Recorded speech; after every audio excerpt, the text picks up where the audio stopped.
Hi everyone. So I was not expecting to make a video today. I just put out a video yesterday and I'm usually only doing those every 2 to 3 days is what I'm shooting for. But about noon, based on what I realized this morning, I felt really impressed. You have to say this and you have to say it today. So I'm just getting on here. I'm not exactly in the best state of mind, you could say, to make a video, but we are trying. So, yeah, I was pretty disturbed by what happened last night, the assassination of Charlie Kirk.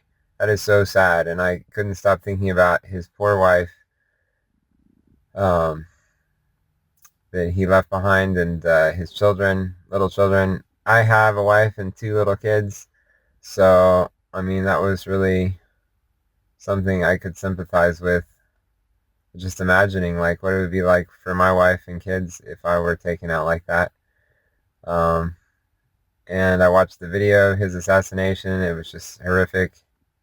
Uh, so why did God let that happen? Well, why does God let any bad thing happen? The thing is, God doesn't cause evil. He's not the reason for evil. But he certainly is the overlord of confusion and evil. He's not the author of confusion, right? He's not the author of evil, but he is definitely the overlord of it, the handler of it in the ultimate sense.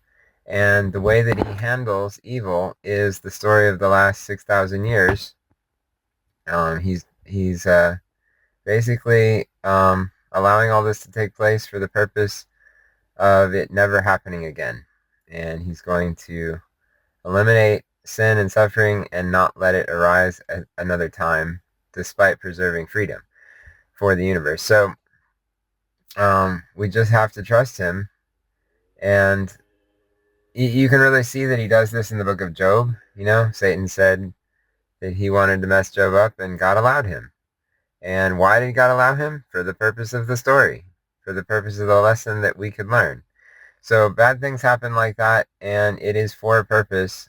God doesn't allow such things for no good reason.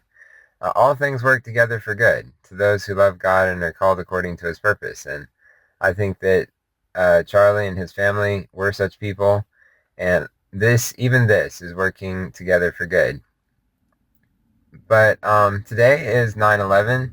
That's why I'm on here today. I want to talk with you about what I realized regarding 9/11. We always think about this every year, the significance of 9/11, what happened now 24 years ago, uh, the horrific terrorist attack on New York City that brought down the two towers. What did that represent? I've wondered that, and in fact, that was one of the first big things I realized when I got to really studying how God is active in the modern world prophetically. And what I learned back in 2010 was that the trade towers, I'm going to shift a little bit. Yeah, the trade towers were a symbol. God allowed that whole situation to take place for the purpose that we would see in it a warning that the final fulfillment of Revelation 18, 1 through 4 is on its way. It's coming soon.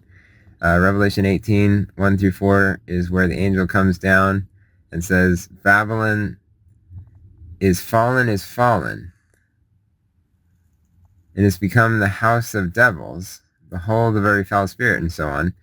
And then God, a voice from heaven, calls his people out, God's people out of Babylon. It says, come out of her, my people, that ye be not partakers of her sins, and that ye receive not of her plagues.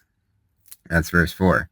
So, how is that represented by the trade towers collapse? Well, the end of a thing is declared by the beginning. The beginning of Babylon is seen in Genesis 11. And it's interesting that Genesis 11 verse 9 says, therefore was the city called Babel, because that's where God confused the languages.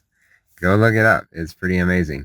And yeah, the big thing to know about Babylon at the beginning was it had a big tower. The most famous tower in the Bible, the Tower of Babel. And this tower was messed up by God. And, well, at the end of the world, there's this great city, Babylon, and Babylon is fallen.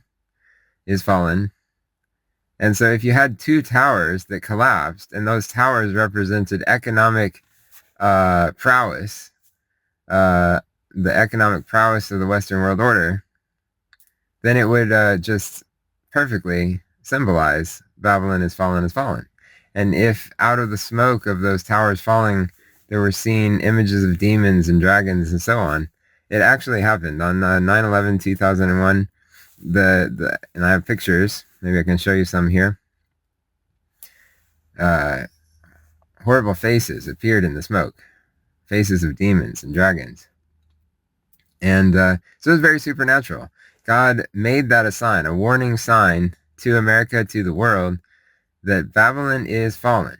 But I believe that this is going to take place. It's going to find its ultimate fulfillment around the time of the rapture. Why? Because God says, "Come out of her, my people, that ye be not partakers of her sins." And God's not going to call those people out unless he makes it possible for them to come out. And the way he does that is via the rapture.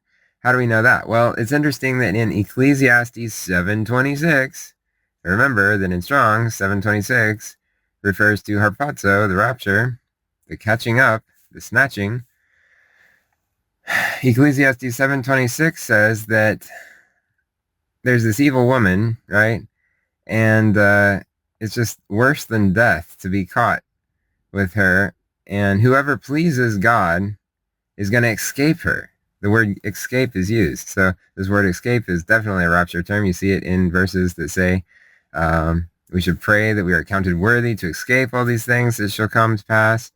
This is a rapture passage. And also, of course, when they say peace and safety, sudden destruction is going to come upon them and they shall not escape. This is a rapture passage. So when we see that whoever pleases God is going to escape the wicked woman, we know that it's talking about the rapture. And of course, this is Ecclesiastes 7:26. I don't think that's a coincidence that it is about the rapture. Who's the ultimate wicked woman in the Bible? Well, it's the whore, Mystery Babylon, right? Which is very closely associated with this great city, Babylon the Great, that falls. So that's about the rapture, right?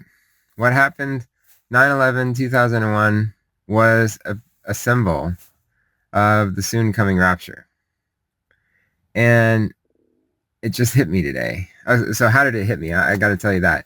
I checked my analytics page on YouTube and I noticed as soon as I went there, whoa, I've got 2,244 subscribers. 2244.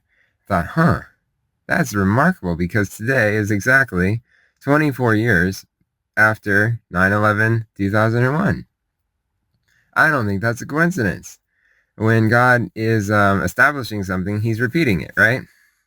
So this 2244, and then on the very day that is 24 years after the Trade Tower attack, God is highlighting this. Why is he highlighting this to me? What am I supposed to learn here? And it dawned on me, wow, 24, 8 plus 8 plus 8. And of course, that's special because Jesus in Greek, the name Jesus in Greek, the Greek gematria of it, the value is 888. And that's been significant to me for a very long time. I've known that a long time. And here we have it, 888. So 9/11, a rapture symbol, a major rapture symbol that changed the world. And then 8 plus 8 plus 8 years later is September of 2025.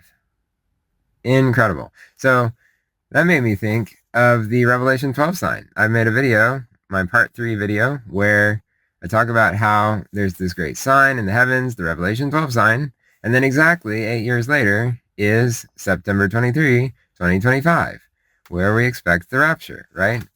And 8 is a number representing Jesus, but even more so, 888 is a number representing Jesus.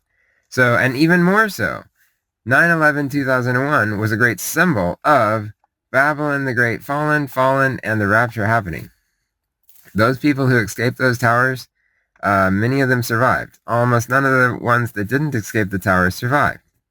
It's just amazing. I had to tell you that today on 9/11